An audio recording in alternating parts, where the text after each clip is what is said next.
Hi, I'll continue from the last video, from the chapter on the brace, in Carl Philipp Emanuel Bach's Versuch über die wahre Art, das Klavier zu spielen.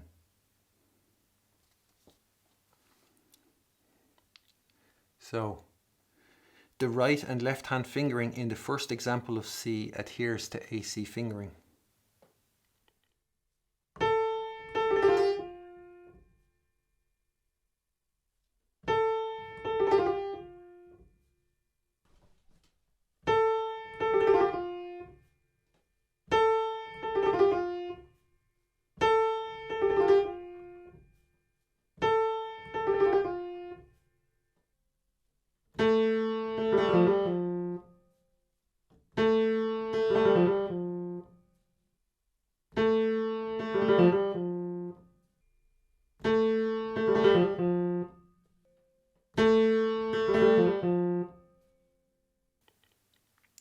Five, 3 and 1 can also be used with AC fingering. Because it is a system, a formula, it can be used in any way you can come up with. You can rarely be wrong adhering to AC fingering.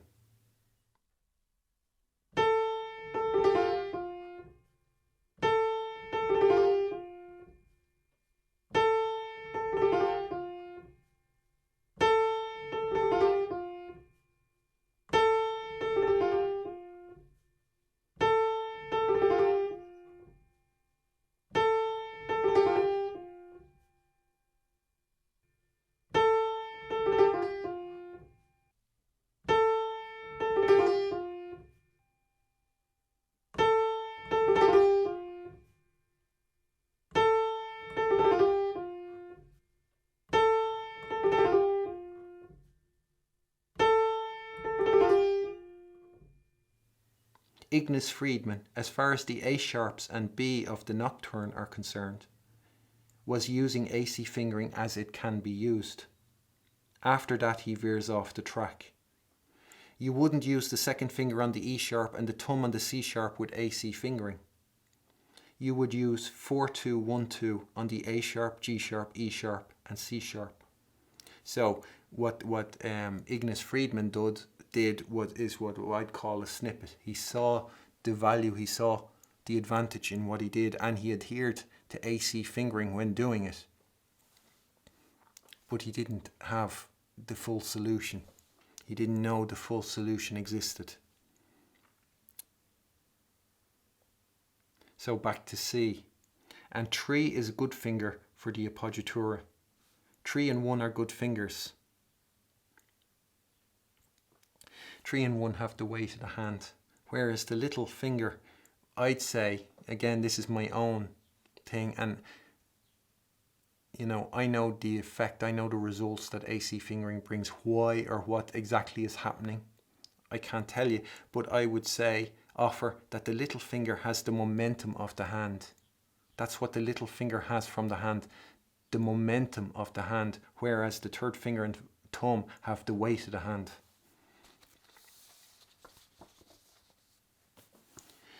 Using 1, 3 and 5 with the left hand incorporates the entire hand, and one can wonder what effect employing the entire hand could have in terms of balance and weight as it affects sound, momentum and shaping.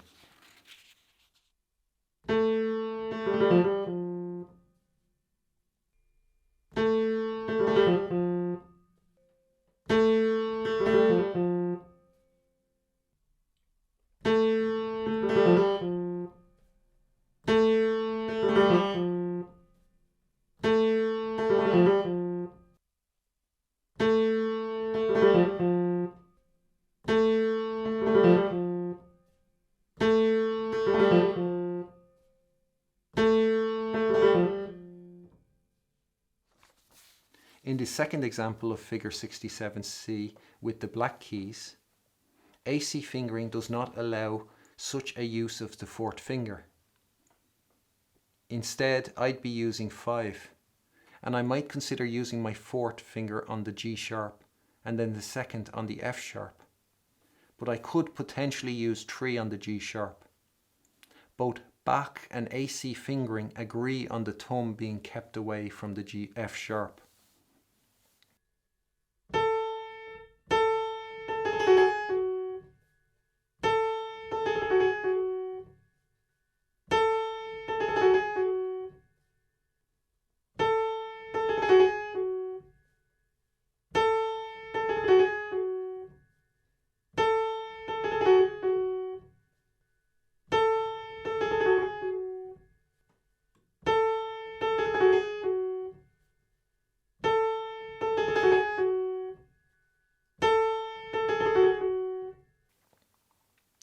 In the last of those examples, I'd be using 5 on the G according to AC fingering instead of 4. That would go as well for the Gs that occur in the compound ornament. The rest would be the same. Potentially though, depending on the context, the continuation, I could be trying 2 on the B flat and my thumb on the A and third finger on the G.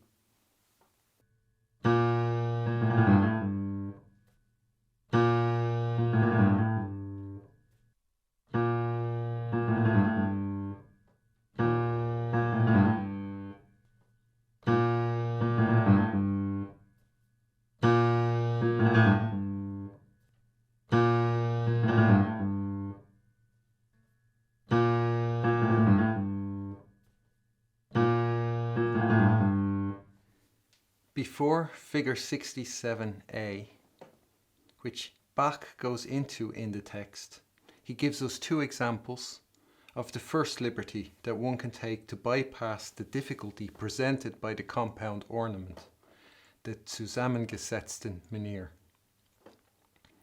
It involves switching fingers on a note.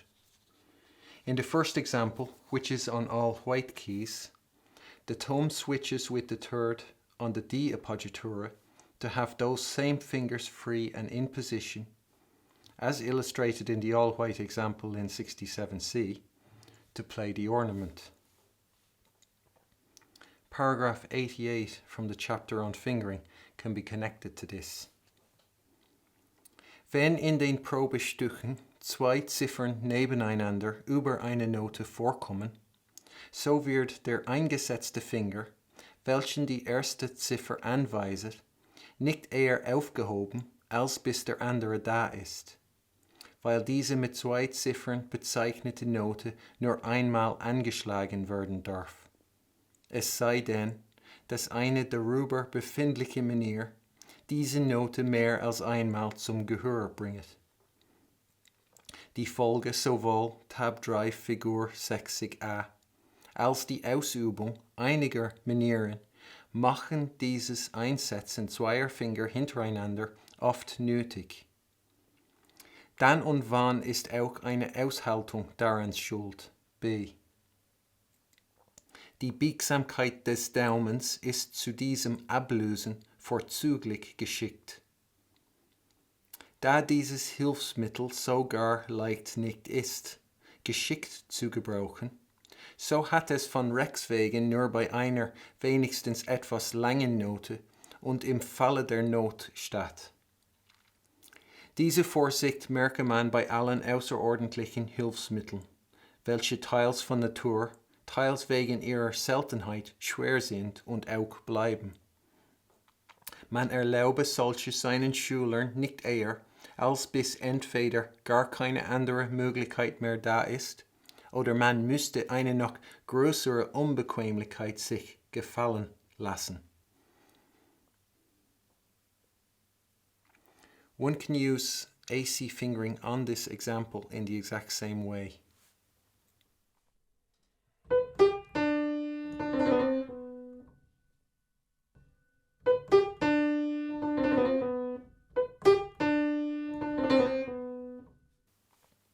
Due to the speed AC fingering and AC finger position facilitates or unlocks, one can also change fingers on the D in that one plays the D appoggiatura with the thumb and the first note of the ornament with either 3 or 5, while retaining the necessary legato.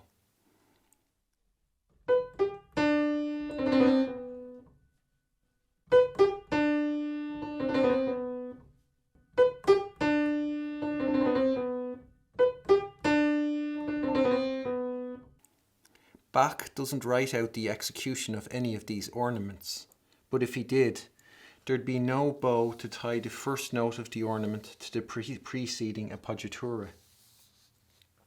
And it could be that Bach is implying this procedure in the text of paragraph 88. If one picks 5 for this, then 5-3-1 will be used to perform the compound ornament. It avoids the switching on the note and the repeated use of the same finger. The thumb could potentially hold down the A appoggiatura longer than 3, if 3 has to lift up before it presses down again.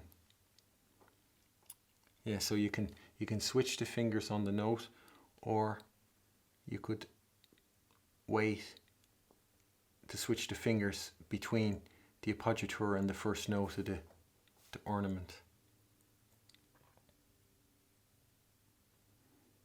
Yeah, and so if you switch the thumb with the little finger, or if you use the little finger for the first note of the ornament, you'll be using the fingers 5, 3 and 1 to play the ornament when it's all on white notes.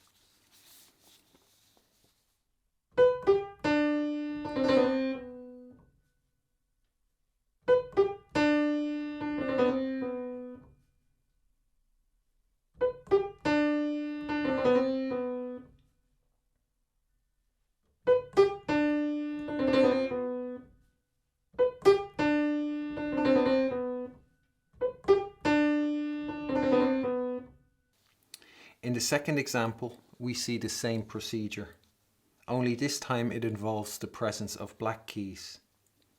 With Bach, the thumb and fourth finger switches places on the E appoggiatura, which keeps the thumb from the C sharp.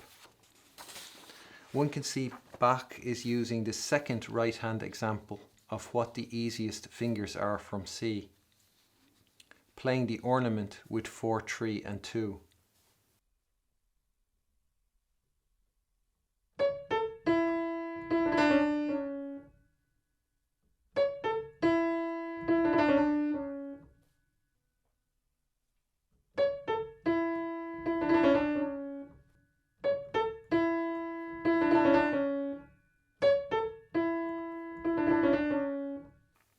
AC fingering will switch to 5 instead of 4 on the E appoggiatura, and the ornament will be played with the fingers 5, 3 and 2.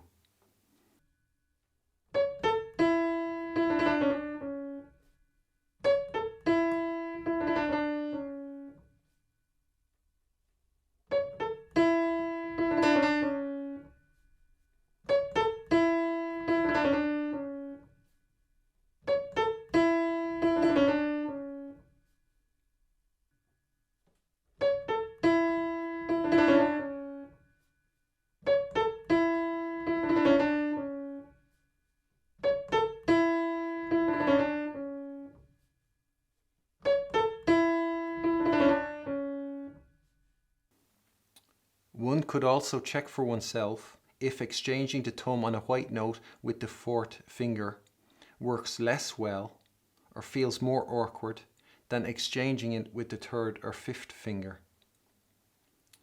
The influence the curve of the fingers have on that process could also be researched. Alternatively, one could also try switching from 2 to 4 on a black key. So the second finger, with the second finger on a black key, one could try switching that with the fourth finger and compare its effectiveness to that of switching from 2 to 3 or 2 to 5. So you could try switching from 2 to 4 and then compare that to trying to switch from 2 to 5 or 2 to 3 and see if you notice any difference in how awkward or easy it feels. Then in addition, the difference reducing the curve of the fingers has on that process. So you could try on the black key, you could try doing it with curved fingers and see how that works, and then try it with more flattened fingers and see how that works. And the same on the white key with curved fingers. You could straighten out the fingers on the white key and try switching the thumb with the fourth finger and compare or any of the fingers. So it is perhaps a way to test what I say about finger position and fingering. Also, one will not play the first C sharp of that example with the little finger with AC fingering. One will use 4. 5 can only play a black note in cases of absolute necessity, because it can't really do it. Not if the 4th finger sets the standard below which one doesn't want to drop. And the 5th finger, like Bach also says, on a black key, brings the hand out of position.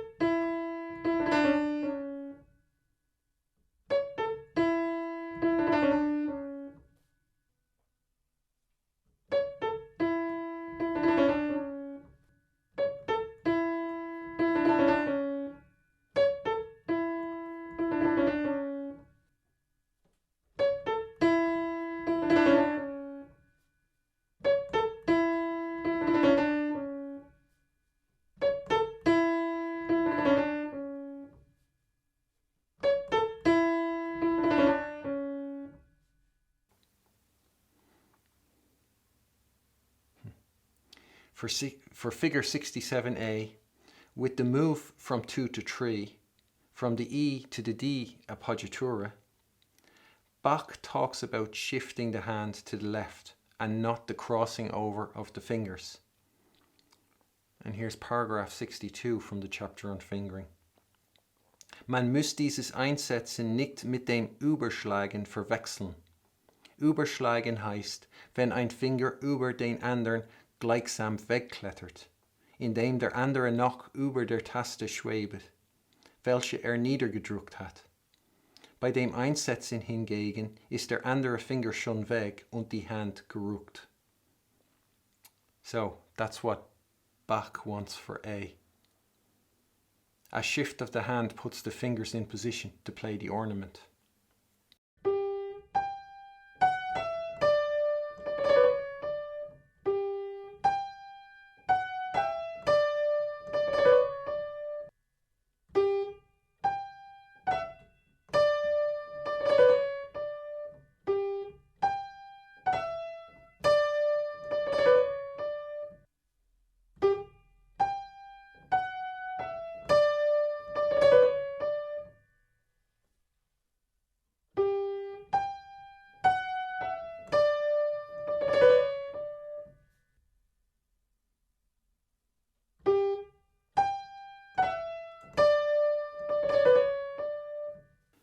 So when he says in that paragraph 30, about how the objectionable teachings will tell you this, generally, as far as teaching is concerned, there is only the crossing over and passing under. I remember when I was learning piano, it was, when I started studying piano after school, I never really took it seriously before then, never considered it. But after I did, I kind of got my first taste of recordings, and then I got aware of technique and stuff and all that part of piano. And I started reading every book on technique I could get my hands on. And I was the one who introduced the idea of doing something other than crossing the fingers over or passing the thumb under, because generally it doesn't exist. And that's why it's objectionable. The objectionable ones teach that because that's all they teach. But the crossing over and the passing under will be used in certain circumstances, but not all the time, not across the board. And the passing under and crossing over will hinder virtuosity.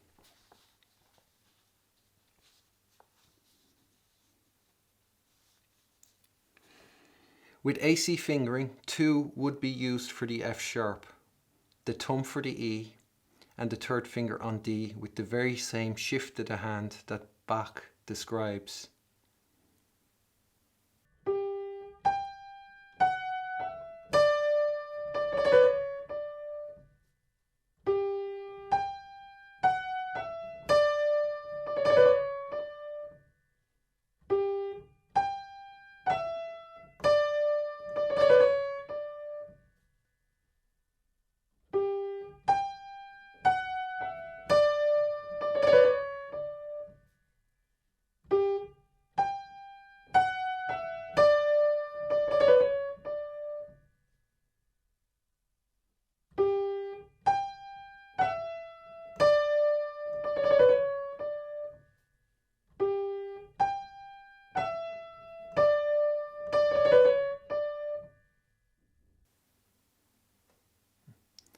Bach's fingering causes the second and third fingers to have to alternate between black and white keys in a short space of time, which causes a build-up of tension, stiffness, or a tightening of the nerves.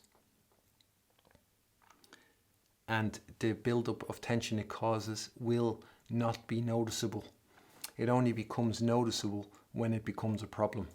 But the beginning of it, as it happens, you won't, if you play that example with Bach's fingering, you won't be noticing that that is happening. That's what made the cause of tension so difficult to locate. Because you're always dealing with the things after the fact. When the problem has taken over, you're never dealing with the root of the problem, which comes earlier. As well, it can lead to one of the two keys being played incorrectly, which is another cause of tension. So the two are linked. And you can see in the example, the third finger goes from a black key to a white key, and the second finger goes from a white key to a black key.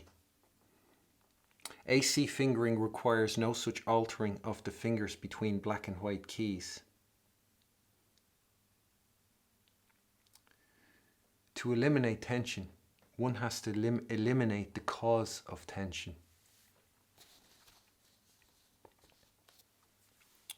And that is what I was saying about the first two examples of figure 67 regarding AC fingering. Shifting the hand works too. In B, Bach says one slides the third finger from the A flat to the G. If one were to continue with 2 on the G, not only would the thumb land on the F sharp, but also there'd be no finger in reserve for the afterstroke. So that maybe explains why he's suggesting to slide the third finger from the A flat to G. And here's paragraph 89 from the chapter on fingering that can be connected. Dahero muss man zuweilen erlauben, mit einem Finger, auch bei gehenden Noten, fortzugehen. Am öftersten und leichtesten geschieht dieses, wenn man wegen der Folge von einem halben Tone in die nächste Taste mit dem Finger heruntergleitet. Man drückt hierdurch sehr bequem eine Schleifung aus. Figur 61. Da dieses Herabgleiten sehr leichte fällt, so kann es auch außer dieser Ursache und in geschwinderer Zeitmaße gebraucht werden als das Fortsetzen und Ablösen. This does not go with AC fingering, or at least not all of it. What he's saying about, continuing with one finger, even with, running notes or whatever that's called in English, when a series of notes come after each other. With AC fingering you can do that. You can continue with one finger, and that can happen, if you have to hold down a note while you play other notes, that can happen, that you go with the one finger. It can also happen otherwise.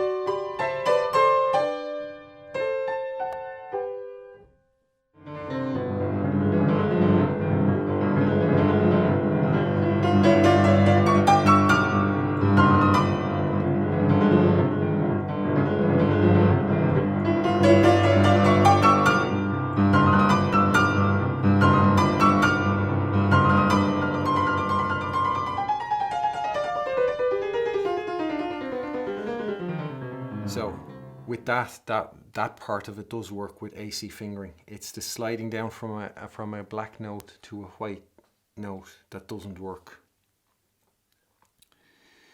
And it doesn't, firstly, why does it not go with AC fingering? Firstly, because the alternating, well, it doesn't go with AC fingering, the system, but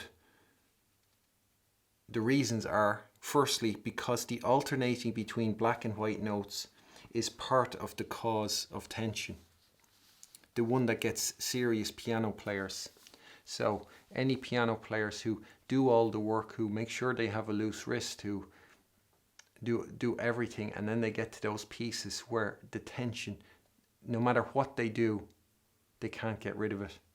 And it's that alternating between black and white keys is what they're doing that's causing it. That's why no matter what they try to do to prevent the tension, they'll still be doing that. So then they'll never be successful.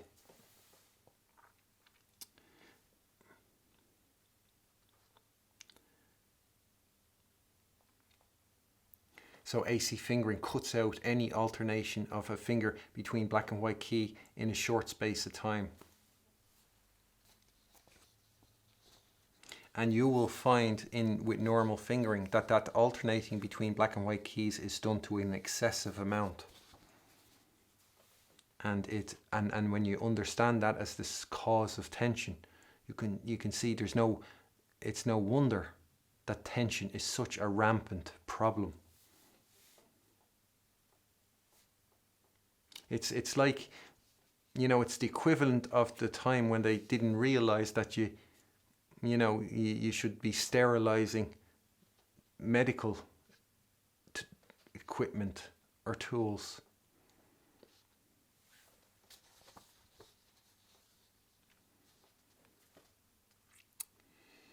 Secondly, because according to AC finger position, there is always going to be one of the two keys that isn't played properly, because the finger doesn't have enough time to fully change position. Playing a key with an incorrect finger position is another cause of tension. So if you're sliding down, one of the two keys is not going to be pressed properly, and that's another cause of tension.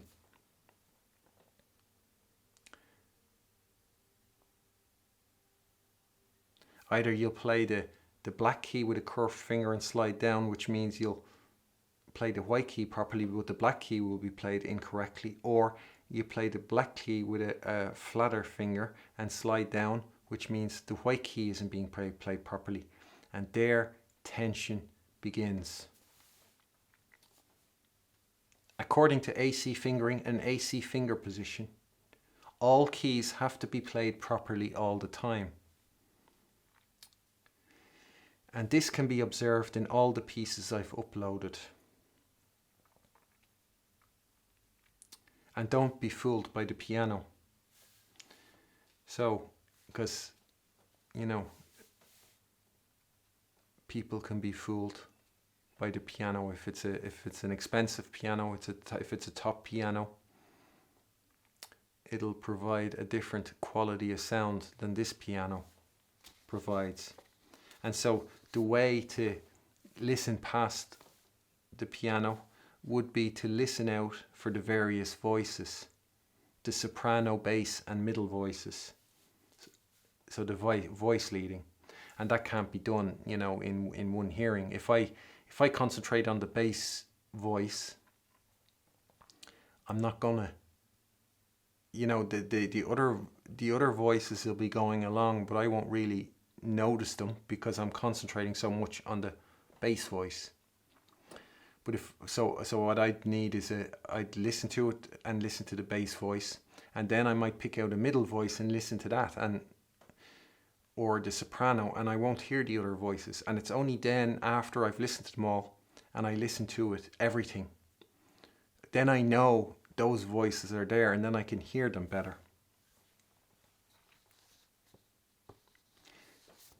And when I've picked out, when I've concentrated on each individual voice, well, then I'll know what sort of voice leading is present here. And if you do that with the pieces I've uploaded, you'll be like, the reward or the thing the voice leading is perfect in all the voices. So it'll be a rewarding experience because you're going to hear perfect voice leading in all the voices. So when you get to that point, then you're hearing all the notes. You're able to hear all the notes because you've actually spent time to listen to all the notes, and then you'll hear all the notes, and you can, and then accept the piano for how it sounds. There's nothing I can do about the piano itself, but you'll be hearing all the notes. You'll hear the voice leading. And then after you can hear all the notes and hear the voice leading, then listen to the lengths of all those notes till you recognize their lengths. So you can actually hear and notice how long the notes last. And when you're doing that, you're hearing the notes, but then you're actually listening. When you're listening to the lengths of the notes, that's when you begin listening to the playing. And when you recognize their lengths, that's when you'll start noticing the articulation. Then you'll notice the phrases, and you'll as well begin, when you hear all the voices, you'll start to notice the harmonic tension. And then what you'll see happen is you will notice your imagination replacing the lack of sustain at the piano. Just exactly like what Bach talked about in paragraph 20 from the chapter on trills, when he was talking about the enlightened listener and how the proper performance can compensate for the lack of sustain on the instrument. So, so that's a way to listen, and not only but it's as well a way to listen to anybody, because people don't know what to listen for. They're reacting to the quality of the piano, and they don't know what to listen for when it comes to piano playing, because nobody's telling them. So listen to the voice leading, the soprano, the bass, and the middle voices. Then listen to the lengths of the notes. That's something, and you will notice then that is completely neglected with the likes of Sokolov or Kissin. You will hear that they completely neglect the lengths of the notes, and you will hear that puts my playing apart from theirs. And then you will notice the articulation, and the more attention you pay to it, the more you'll be rewarded, because there is lots there. And what you're hearing with me is a demonstration of the true way to play the piano. So what you hear in those pieces is what the true way that Bach is talking about, how, together with the episode videos, with the discoveries I've shared, you are hearing the true way to play the piano being demonstrated.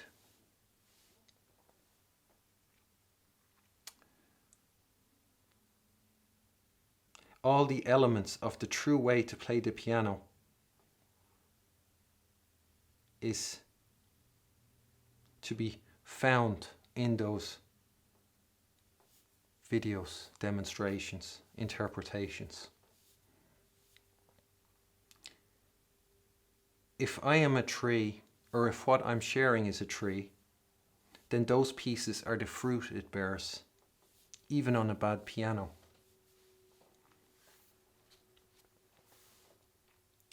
4 and 2 will be used for the B flat and A flat.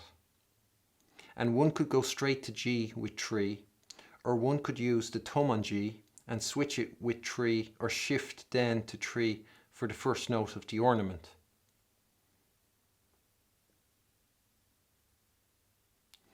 all alternating of the fingers is eliminated.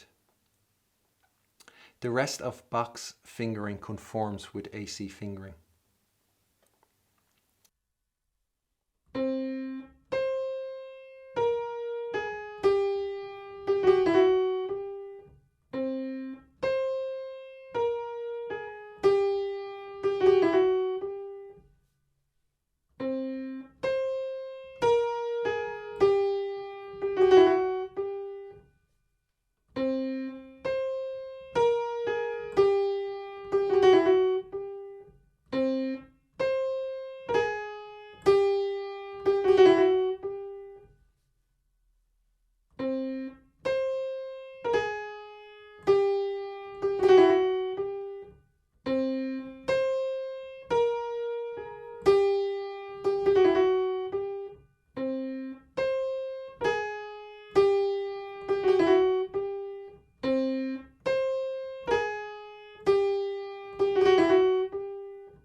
Neuhaus talks about this gliding. And if the alternating of a finger from a black to a white key is a cause of tension, together with the pressing a key incorrectly, which it is, I'm the only person to have figured that out, so that's why you won't have heard it anywhere else. But for the sake of argument, if you were to accept for the moment that that is the true cause of tension when all other causes have been removed, you can imagine the damage you'll be doing to yourself and your hand if you were to play the exercises Neuhaus recommends. You can see that he recommends that sliding in an exercise. Because the guy's constantly talking about seizing up and problems he has with tension and his hand, and he attributes it to a medical condition that he suffers from with his hand. But in everything he does, everything he prescribes in that book, it's rife with tension-inducing things. And so what he would need to do before he can blame a medical condition for the problems he has with in terms of tension, he would have to remove all those things that cause tension in his playing. And then, if the tension is still there, then blame the medical condition. But he does everything that one can do that causes tension and to seize up, and he's constantly seizing up. He can't play for all the tension he suffers from. He cannot, it's the same excuse.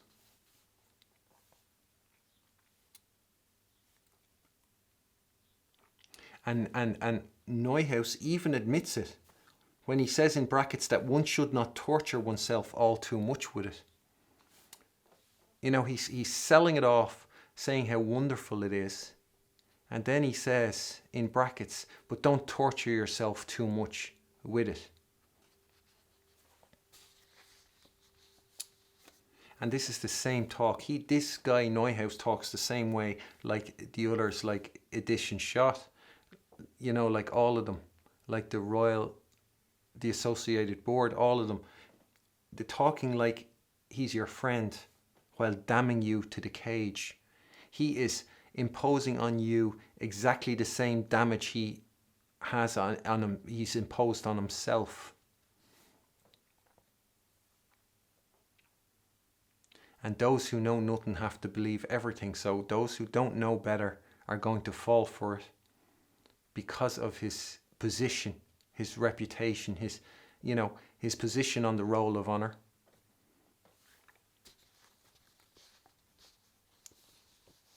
And and that's it. Bam, you're in the cage. And the same talk as well is pretending to be upstanding and respectable while being extremely insulting. Like, you might think, yeah, I'm the, you know, the one who's has no respectability and all, and then you see somebody like Neuhaus and think he's the embodiment of respectability and all that sort of thing. But the way he talks about Ignis Friedman, the way he sees something that's obviously, you know, outside of the normal, and he doesn't question it, he doesn't think, hold on, there must be something there, there must be a reason. Ignis Friedman could not be so good and do that and without having a reason for it. He doesn't think that at all. He says every kid knows, every child knows that this one doesn't use the thumb unless one is changing, wants to, you know, instigate a change of position. And he says, like he says, he has a pianistic aversion to it, and he calls it nonsense, and how he can't, you know, like understand how an interpreter like Ignis Friedman can sort of spout such utter nonsense. You know, it's completely insulting.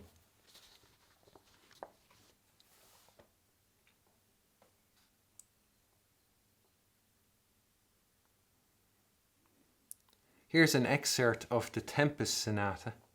Neuhaus said, yeah, so he wrote in how he played the you know, part of the opening of Beethoven's Tempest Sonata, the first movement.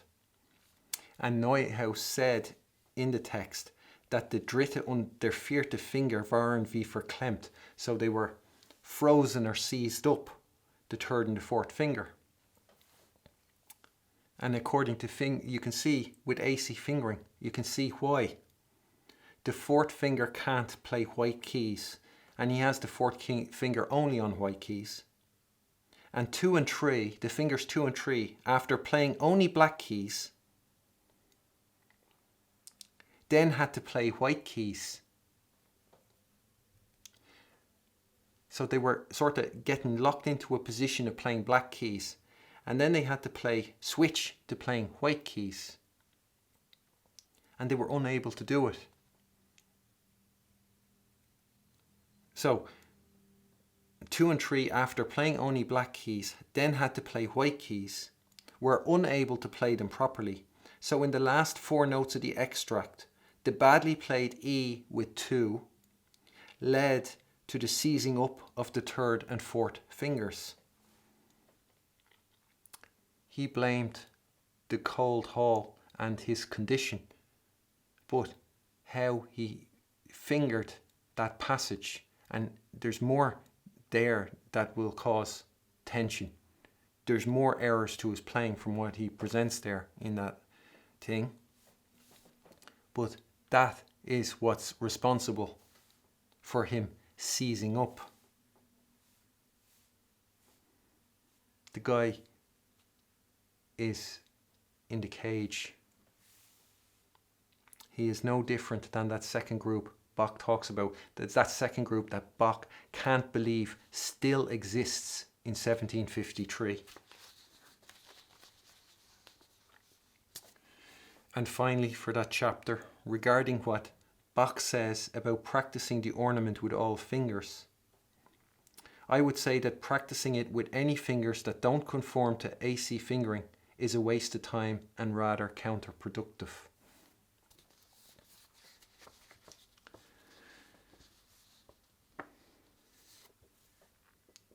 You will find using AC fingering that your finger strength will not be an issue. And you will find that the use of the fifth finger with AC fingering solves any kind of difficulties that where, let's say, where it comes to playing ornaments with weak fingers or trills with the weak fingers, like in the Passionata or something. That'll be rather like a holiday, because you know that you did that without any practice at all. And people will think, you know, that it was extremely difficult to get that. and you'll be laughing inside because you know that you did that as you sight read it. And others would, take it out and dedicate weeks and months to practicing it slowly with the metronome, building the strength of the fingers. Not knowing about fingering, like at the end of that last C minor sonata by Beethoven, those extended trills, they'll be trying to play a trill with the fingers, with the two notes on a white key with the fingers 5 and 4, and they'll spend weeks and weeks on the metronome and they'll fail. Whereas I'll come along and I'll play it, I'll never give it a second of slow practice or anything like that, and I'll play it perfectly every single time, as it so. And I could practice with the 4th finger on the white key till the end of my days, and it'll never be able to do what it can't do. And that's the thing. And that's the bitter reality of all these finger exercises, that people, if you've had a life of piano behind you and a life of finger exercises behind you, you will know that you're not a virtuoso, and you will know deep down that they didn't work. And you will know that what I say is true. I went through the finger exercises. I spent a whole summer where I did lists, finger exercises, and I dedicated, I taught. I really wanted to. I had an experience with a Mozart piano sonata, the first one I played, and it was horrible, and I was tensing up and all, and I had no clue why I was. And I had a lesson from a sort of a substitute teacher, a teacher filling in, because my normal one wasn't there once, and so there was another one there instead. And she said, this was the K570, I think, in B flat major, and there's a bit in there's where the semiquavers come in, and there's a bar on the left hand of and that is extremely difficult because of how much alternating between black and white keys are. And I was seizing up in that bar because I was alternating between black and white keys for all the things that cause tension. They cause tension in me.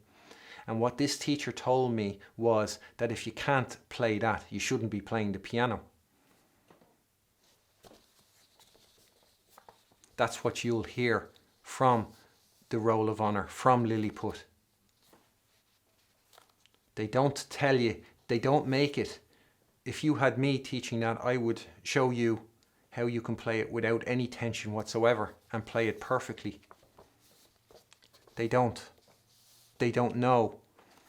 They'll tell you to do the metronome and all, and if they're if they're nice, they'll just feel sorry for you that it didn't work in the end, that all their advice was useless. They'll pity you instead of pitying themselves. They'll only feel sorry for themselves if you get angry.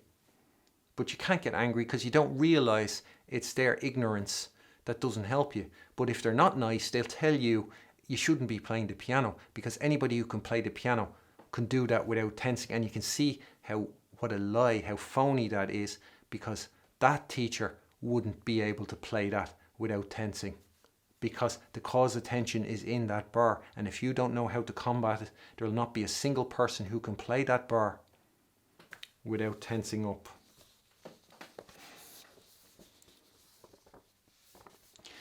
When you do AC fingering and AC finger position, you will find your fingers strengthening extremely quickly, and you will find your fingers can do everything they need to do with no exceptions. And the only things your fingers can't do are the things your fingers can't actually do. Man bringt zwar nicht leichte Impasse Manieren an, wenn sie nicht ausdrücklich angedeutet sind. Dennoch kann man zuweilen bei dergleichen Gelegenheiten, wie wir bei Figur 68 sehen, den prallenden Doppelschlag brauchen.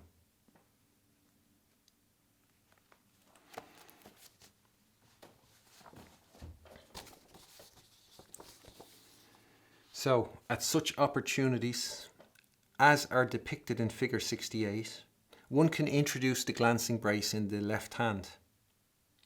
One can imagine the fingers 1, 2 and 3, as is written beneath the first example of figure 67C, being used for the C, B flat and A. Look at where the black key falls in the two examples, and for which finger.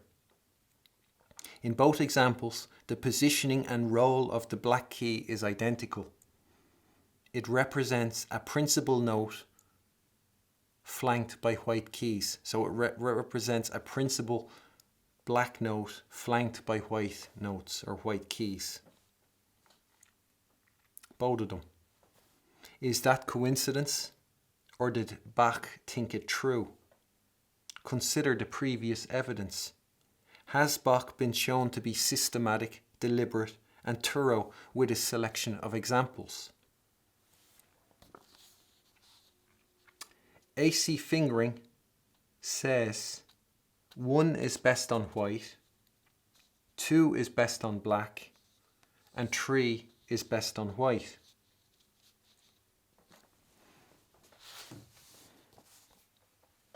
So, one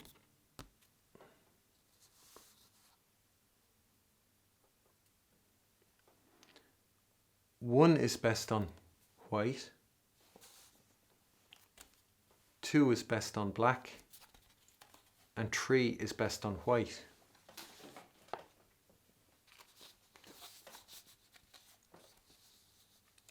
Bach's examples are in accordance with that assertion.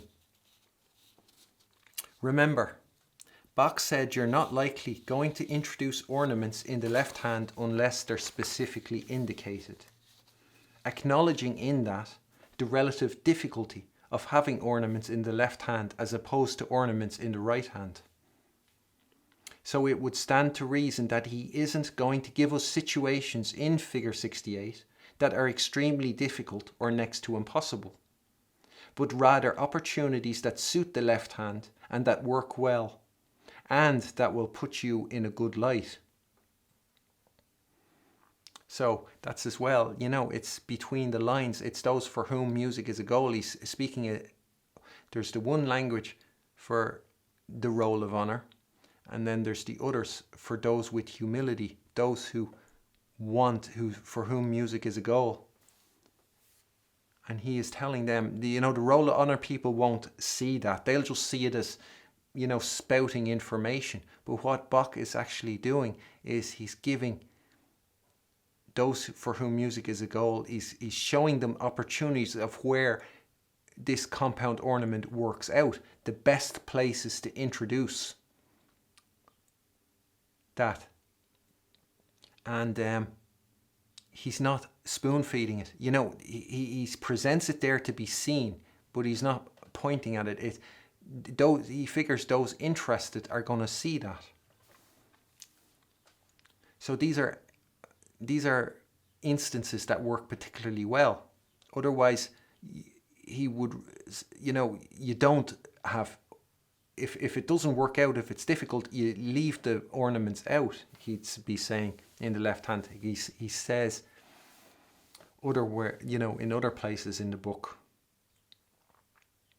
So in doing that, with the two examples he provided, so doing so, Bach provided examples that used AC fingering.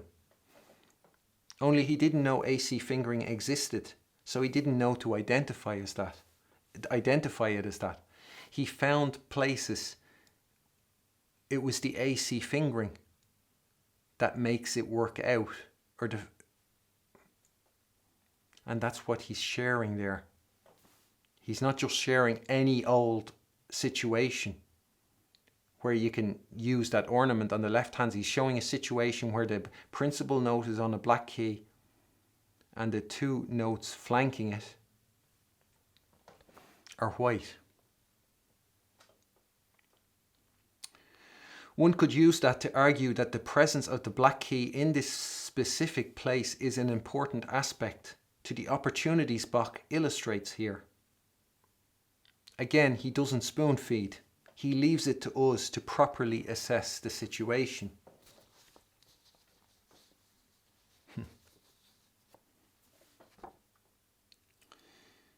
The second example of 68 is a left-hand version of the first example of 67. The black key, C sharp, doesn't affect the fingering because it doesn't fall on the thumb. One could imagine 5 on the D appoggiatura being exchanged for the thumb, leaving 1, 2 and 3 ready and in position to execute the glancing brace.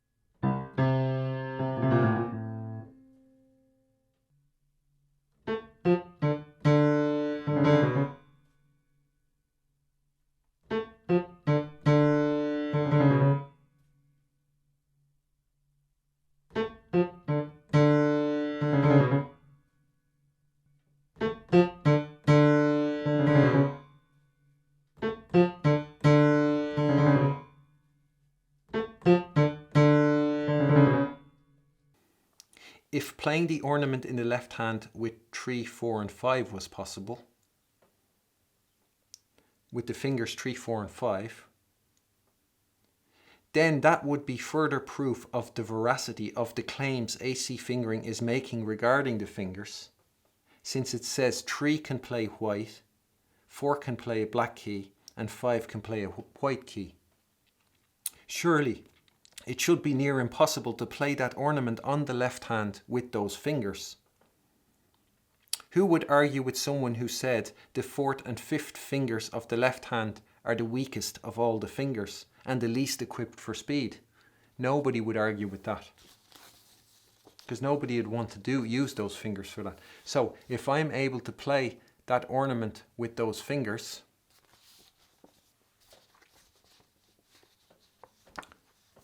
it would mean there's something to what I'm saying. There is something to AC fingering.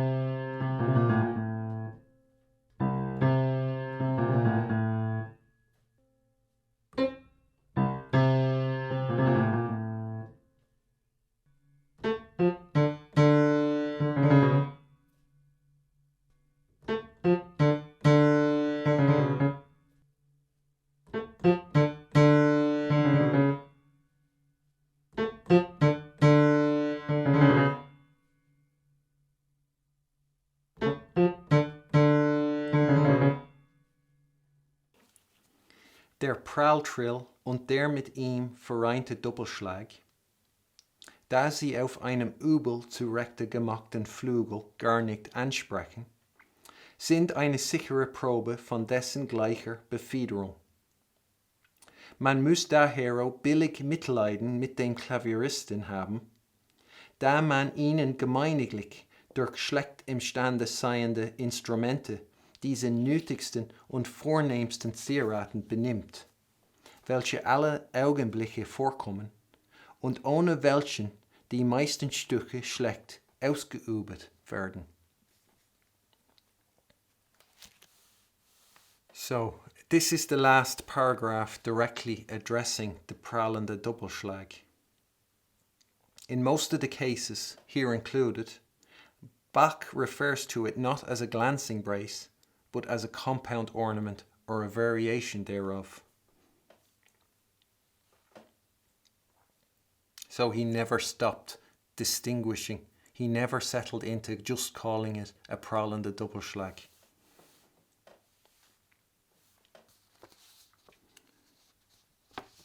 I see this paragraph as Bach speaking up for me and the handicaps this piano forces me to deal with.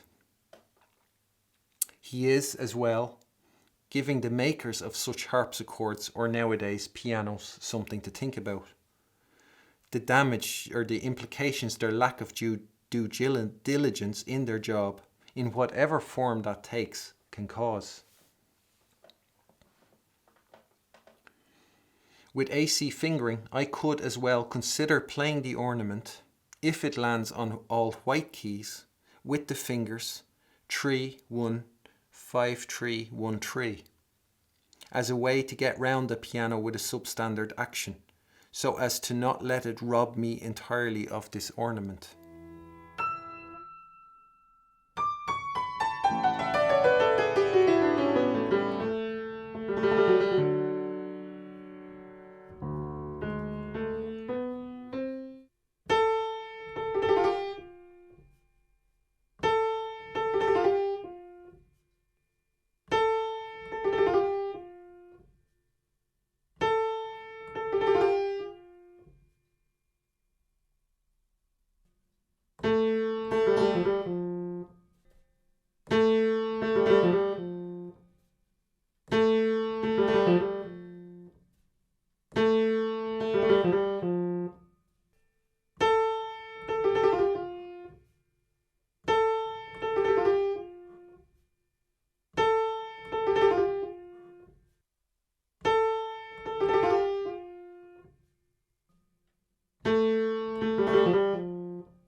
I could also consider using 3-2-5-4-2-4 for an example like that of figure 67C, with the A, G sharp and F sharp.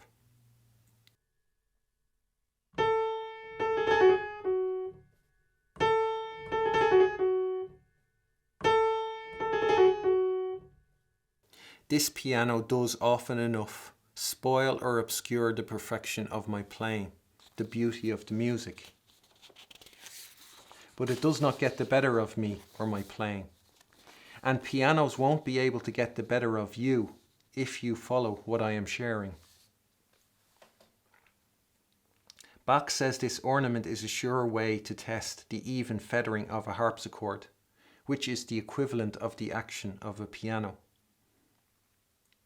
So, finally, edition shot, the Associated Board of the Royal Schools of Music, and all the forgettable members of the Roll of Honour think Bach didn't care enough to make 100% sure he got the notation and text in his first 1753 edition correct for what he considers to be the most necessary and elegant ornament which occurs every moment and without which most pieces turn out badly.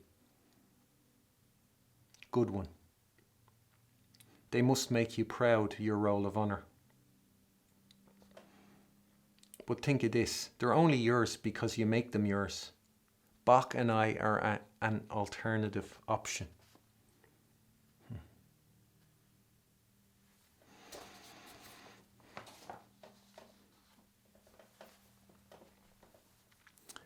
So, that's that. It's coming to the close of the chapter on the brace. And yeah, I said I wouldn't be talking about the cager and Lilliput with this, and I had that completely misjudged. Turns out there was lots, but it's unavoidable. So yeah.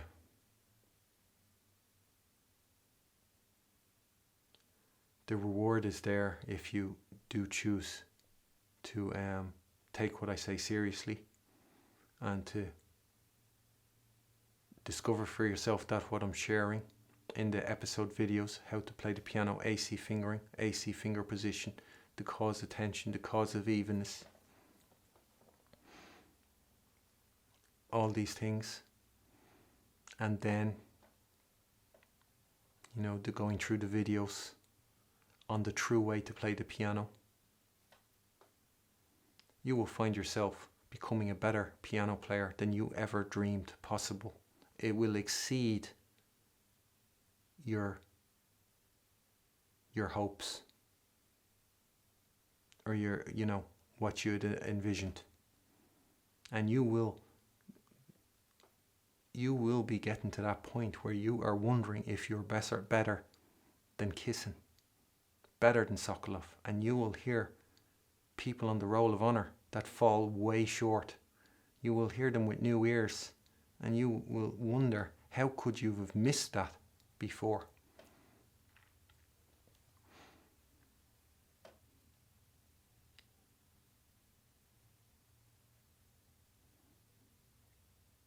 The cage can be escaped, and it should not. Lilliput should not be allowed to win.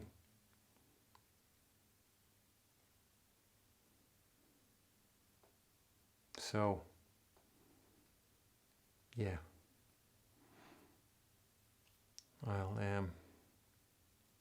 I'll pick it up on the next video. Thanks. Bye.